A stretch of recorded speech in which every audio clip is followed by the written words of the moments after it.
This is technically day 0 of KubeCon, which is the co-location day before the 3 days of KubeCon. Before that was Rejekts.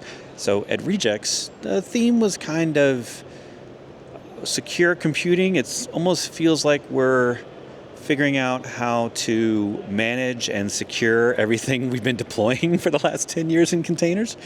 And then on top of that, we now have these AI workloads, which we want to go even faster with even more data and more complex hardware like GPUs in addition to our CPUs and memory and storage and all that.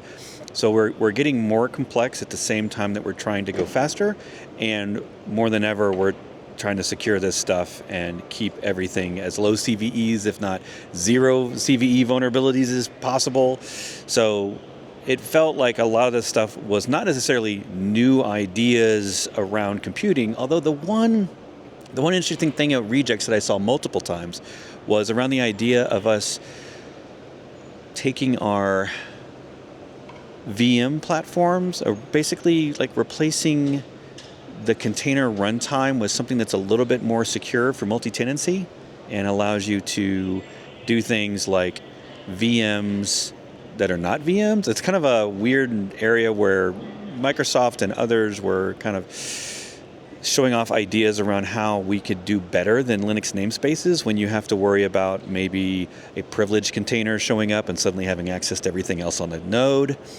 So that's a pretty interesting area that I think is a different take on containers, but it's still the same sort of spec. So we're going to be able to do all of that without having to change the entire stack. See you tomorrow.